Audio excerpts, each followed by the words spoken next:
Alors, on va découvrir d'autres balises pour envoyer des données, mais juste avant, plongeons-nous un petit peu plus dans input encore avec certains attributs, notamment l'attribut name ici. Par exemple, name est égal prénom. Pourquoi prénom? Parce que c'est ce qu'on a envie de recevoir, hein, on le dit ici, renseignez votre prénom. Et donc ça va permettre de fournir un libellé dans votre backend. Quand vous allez recevoir les données, eh bien, il y aura un petit libellé prénom avec les données de cet input. Voilà. Donc ça c'est name prénom, c'est pour mieux s'y retrouver plus tard, donc voilà, dans votre backend. Ensuite vous allez avoir value. Value, ça va être la valeur de votre input. Si je mets hello, de base, il y aurait écrit hello, et si je change rien, j'appuie sur envoyer, ça enverra hello comme ça. Par contre, je peux le changer comme ça, vous voyez. Et moi, j'aime pas trop créer des valeurs de base, comme ça en général, ça ne se fait pas. Ce qu'on va faire plutôt, c'est mettre un placeholder. Et par exemple, ici, on met votre prénom, voilà, votre prénom comme ça, alors sans majuscule, tac, votre prénom. Ça écrit un petit texte un peu avec une opacité un petit peu plus basse, et dès qu'on va cliquer dessus, et dès qu'on va commencer à écrire, ça va l'enlever le placeholder. D'accord? Alors que valeur, ça reste, ce qui est dérangeant. Votre placeholder, ça permet vraiment de renseigner encore plus avec votre label ici, hop, plus le placeholder, finalement, ce qu'on attend de vous. Ok, donc le placeholder, c'est pas mal. Et voilà, c'est tout pour ces attributs, donc name, placeholder et value. Maintenant, on va découvrir text area. Text area, tac, donc là, ça va me proposer pas mal d'attributs, n'ayez pas peur, c'est juste que je suis sur VS Code. Donc name, on l'a déjà vu, hein, c'est donc pour renseigner un libellé dans votre backend. Ensuite, là par exemple, on aurait pu écrire texte contact ou texte utilisateur, le texte voilà, que l'utilisateur a envoyé. Donc ici, on n'a pas envie de le renseigner, on ne va pas créer de label non plus, donc hop, l'ID, on peut le laisser ici. On va s'intéresser à calls et rows. Donc calls, c'est pour colonne, rows, c'est pour ranger. Donc si j'augmente ici les colonnes, ça va augmenter de gauche à droite ici. Vous voyez que ça rajoute des colonnes, hein, tout simplement. Et ici, les rows, c'est de haut en bas. Voilà, ça rajoute des rangées comme ça, ok? Donc sachez que c'est pas, alors je vais juste rajouter des petits breux ici, c'est pas très important non plus d'écrire ici ces attributs, vu qu'en CSS on va gérer la taille de ce text area. On va lui dire prends 80% de la largeur et 500 pixels de hauteur par exemple. Ok, donc voilà, sachez que ça existe, mais ce n'est pas si important que ça. Ce qu'il y a d'assez intéressant ensuite avec le text area, bon voilà, ça sert à mettre beaucoup plus de texte qu'un input type texte. Ok, c'est pour vraiment des messages.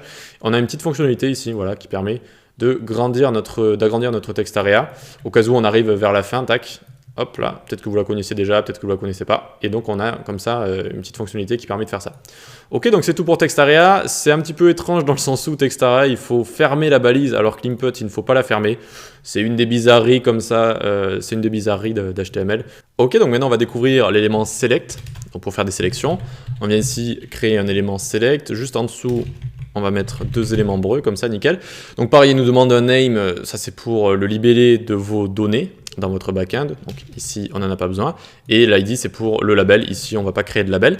Donc un select, ça sert à faire une boîte à sélection, comme ça. Et donc à l'intérieur, il faut créer des options. Donc on vient ici, créer des options, tac. Et là, je fais Maj Alt flèche du bas, tac, tac, tac. Ok, donc ici, maintenant, on va passer, voilà, toutes sortes de fruits, fraises.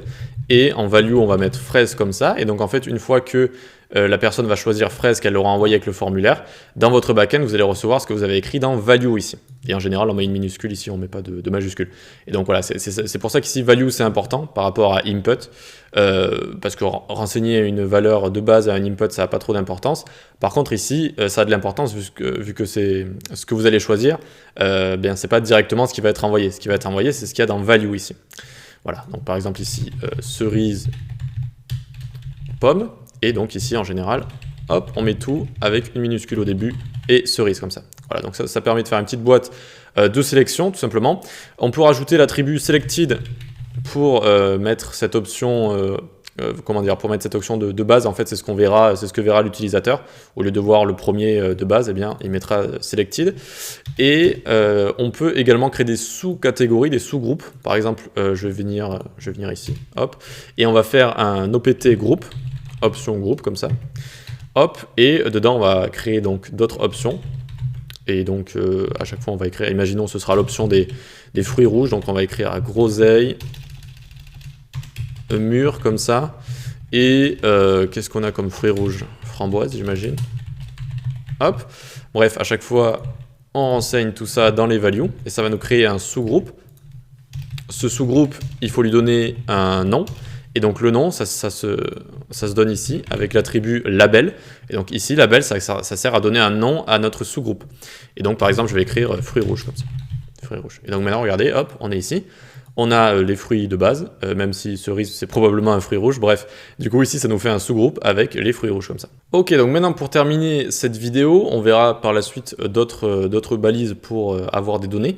On va faire une data list, vous allez voir que c'est assez sympa, ça ressemble un petit peu à un select ici, mais ça permet de faire des recherches intelligentes en fait.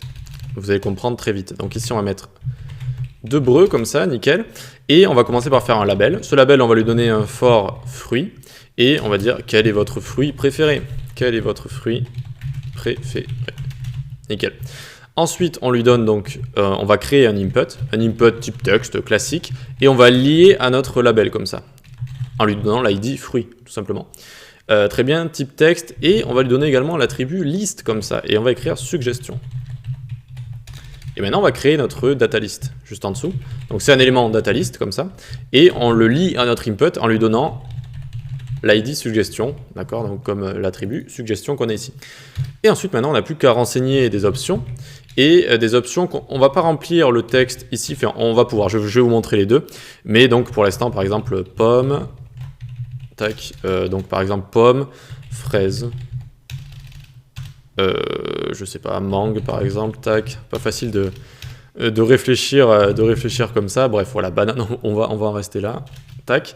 Et donc regardez ce que ça nous propose ici, un input tout simplement, quand on passe dessus ça fait un petit carré comme ça, enfin en anglais ils disent ça carrets, je crois des petites flèches, bref ça fait une petite flèche, et donc ça vous propose une liste, ok nickel, mais également ça vous propose de faire des recherches, par exemple je tape M, je vais tomber sur pomme et mangue vu que ça contient des M, et si j'écris mangue comme ça me propose la mangue, ok.